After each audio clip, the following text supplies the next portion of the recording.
మిత్రులు మంత్రిగా ఈ జిల్లాని అభివృద్ధి పదం మీద ముందుకు నడిపించినటువంటి పార్సారథి గారు, మా అబ్బాయి వంగవీటి మోహన్ రంగారావు గారి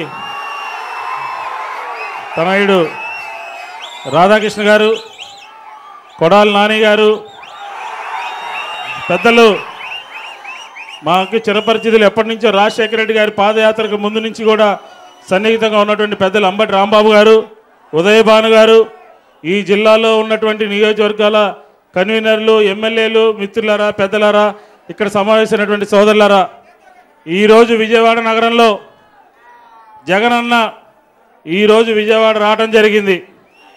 ఈ రాష్ట్ర ప్రభుత్వం గుండెల్లో రైళ్లు పరిగెడుతున్నాయని చెప్పడానికి ఏమాత్రం కూడా అతిశయోక్తి లేదు అని చెప్పి ఈ సందర్భంగా నేను మనవి చేస్తా ఉన్నాను. దయచేసి అందరూ కూడా ఉండాలి ప్లీజ్. ఈ విజయవాడ నగరంలో లేకపోతే రాష్ట్రంలో మాకు తెలిసినటువంటి నాయకులు ఇద్దరు. మొదటి భాగం వంగవీటి మోహన్ రంగారావు గారితో మేమందరం కూడా 80 నుంచి 90 వరకు కూడా మేము ఆయన అడుగులో అడుగేసి నడవడం జరిగింది. ఆయన తర్వాత ఈ రాష్ట్రంలో మానవీయ కోణం ఉన్నటువంటి పరిపాలన చేసినటువంటి ఇంకో 100 సంవత్సరాలకు కూడా పదే పదే చెప్పేటటువంటి పేరు డాక్టర్ వైఎస్ రాజశేఖర రెడ్డి గారు. ఆ రాజశేఖర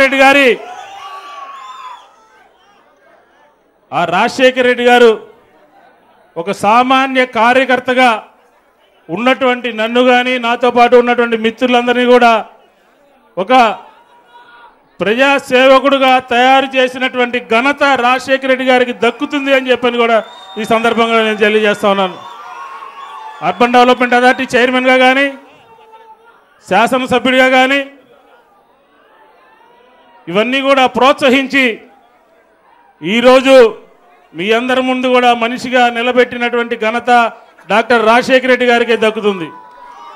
ఈ రాష్ట్రంలో జరుగుతున్నటువంటి పరిపాలన, ఈ రాష్ట్రంలో మొత్తం అన్ని వ్యవస్థలు కూడా సర్వనాశనం అయిపోతుంటే బాబు ప్లీజ్ దాన్ని అడ్డుకోగల శక్తి సామర్థ్యాలు ఉన్నటువంటి నాయకుడు, అవన్నీ కూడా బాగు చేయగలిగినటువంటి శక్తి సామర్థ్యాలు ఉన్నటువంటి నాయకుడు ఒకే ఒక్కడు జగన్మోహన్ రెడ్డి గారు అని చెప్పి ఈ సందర్భంగా నేను మనవి చేస్తా ఉన్నాను. అందుచేతనే పార్టీ పెట్టిన 7 సంవత్సరాల తర్వాత ఈ రాష్ట్రంలో దుర్మార్గమైనటువంటి పాలన సాగుతూ ఉంది. ఈ రాష్ట్రంలో ధృతరాష్ట్రుడైనటువంటి పాలన సాగుతూ ఉంది. దానికి పోరాటం చేస్తున్నటువంటి జగన్మోహన్ రెడ్డి గారికి మద్దతు ఇవ్వాలి, సహాయం చేయాలి అనే ఉద్దేశంతోనే ఈరోజు వైఎస్ఆర్ కాంగ్రెస్ పార్టీలో నేను చేరుతున్నానని చెప్పి కూడా ఈ సందర్భంగా నేను మనవి చేసుకుంటా ఉన్నాను. 2004కి ముందు 99లో డాక్టర్ రాజశేఖర రెడ్డి గారు ప్రదేశ్ కాంగ్రెస్ కమిటీ అధ్యక్షుడిగా ఉన్నప్పుడు ఎన్నికల్లో ఆయనకి అధికారం దక్కల. కానీ 2004లో రెండోసారి చంద్రబాబు గారు కానీ ఆ పార్టీ కానీ తప్పించుకోలేనటువంటి పరిస్థితిని మనం చూసాం. రాజశేఖర్ గారి నాయకత్వంలో అధికారంలోకి తీసుకొచ్చాం.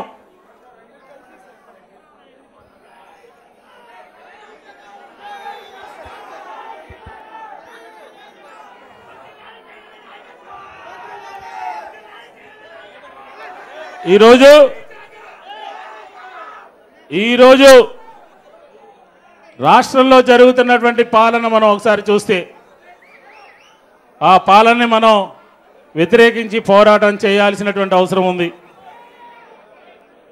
పట్టణాల్లో కానీ పల్లెల్లో కానీ ఉన్నటువంటి వ్యక్తులకి ఇళ్ళు లేవు, రైతులకి రుణమాఫీ లేదు, మహిళలకి డాక్వా రుణాలు లేవు. ఇట్లాగా అనేక రకాలుగా రాష్ట్రం అంతా కూడా అతలాకుతలం అయిపోతే నేనున్నాను అని చెప్పని మొన్న ప్లేనరీలో 9 అంశాలని నవరత్నాలని ప్రచారం చేస్తే మీరు ఎక్కడైనా చూసుంటారు. ప్రతిపక్షంలో ఉండి ప్రజల యొక్క శ్రేయస్సుని, ప్రజలకి కావాల్సినటువంటి అవసరాలని తీర్చినటువంటి పార్టీ ఏదైనా ఉందంటే అది వైఎస్ఆర్ కాంగ్రెస్ పార్టీ, జగన్మోహన్ రెడ్డి గారి నాయకత్వంలోనని చెప్పని ఈ సందర్భంగా నేను మనవి చేసుకుంటా ఉన్నాను. జగన్మోహన్ రెడ్డి గారు ప్రతిపక్ష నాయకుడిగా ఏం మాట్లాడినా అనంతపురంలో ఇన్పుట్ సబ్సిడీని రిలీజ్ చేస్తారు. నవరాత్రాల్లోనంటే డాక్వా రుణాలకి లోన్లు ఇస్తారు. బెల్ట్ షాపులు మొదటి సంతకం పెట్టిన 3 సంవత్సరాలు మళ్ళీ మొదటి తీసుకొస్తారు. ఈరోజు 2014లో 1% ఓడిపోయి ఉండొచ్చు కాక 2019లో 10% అత్యధిక ఓట్లతో పాత ఆంధ్రప్రదేశ్లో కానీ కొత్త ఆంధ్రప్రదేశ్లో కానీ రికార్డు సృష్టించేటటువంటి పార్టీగా జగన్మోహన్ రెడ్డి గారి నాయకత్వంలో వైఎస్ఆర్ కాంగ్రెస్ పార్టీ రేపు అధికారంలోకి రాబోతుంది అని చెప్పని ఈ సందర్భంగా నేను మనవి చేసుకుంటా ఉన్నాను. కాబట్టి అన్న హైదరాబాద్ నుంచి రావడం జరిగింది. కొద్ది రోజుల్లో విజయవాడలోనే మన మధ్య ఉండటానికి కూడా ఏర్పాట్లు సాగుతూ ఉన్నాయి. ఇక ఎట్లా పడితే అట్లా చేస్తూ ఉంటే ప్రభుత్వానికి కుదిరేటటువంటి పరిస్థితి లేదు.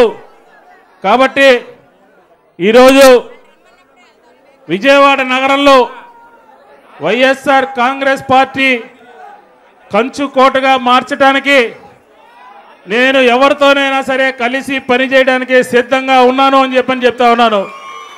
రాధాకృష్ణ కానీ, వెల్లంపల్లి శ్రీనివాస్ గారు కానీ, నాని గారు కానీ, భాను గారు కానీ ఎవరైనా సరే పార్టీ పటిష్టతకి, ఐక్యతకి అందరితో సమన్వయం చేసుకుని పార్టీని విజయవాడ నగరంలో నగరపాలక సంస్థ కానీ రాబోయే రోజుల్లో ఉన్నటువంటి దీనికి కానీ మనం అందరం కూడా కలిసికట్టుగా పనిచేయాల్సినటువంటి అవసరం మనందరి మీద కూడా ఉన్నది అని చెప్పని ఈ సందర్భంగా తెలియజేసుకుంటూ, ఇప్పుడు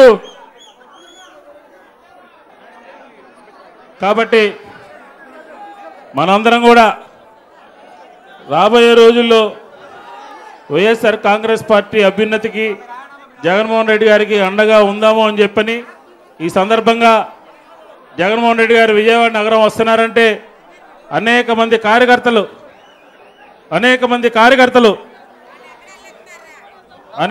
కార్యకర్తలు వారం రోజుల నుంచి అహర్నిశం కష్టపడి జెండా, బ్యానరు ప్రతి ఒక్కరిని కూడా అన్నొస్తున్నాడు, మీరందరూ కూడా రండి అని చెప్పని ఈరోజు ఇంత పెద్ద ఎత్తున ఇక్కడ వచ్చినటువంటి మీరందరికీ కూడా పేరు పేరున వాస్తవంగా అయితే సెంట్రల్ నియోజకవర్గంలో ఉన్నటువంటి 20 డివిజన్ల నుంచి కూడా అందరినీ ప్రతి ఒక్కరితో కూడా కండువా వేద్దామని చెప్పని అనుకున్నాము. ఇక్కడ ఉన్నటువంటి పరిస్థితిని మనం చూసాము. కాబట్టి దయచేసి అన్యదా భావించకుండా మమ్మల్ని క్షమించవలసిందిగా కోరుతూ నాకు ఈ అవకాశం ఇచ్చినటువంటి పెద్దలందరికీ కూడా ధన్యవాదాలు తెలియజేసుకుంటూ సెలవు తీసుకుంటున్నాను. జై వైఎస్ఆర్.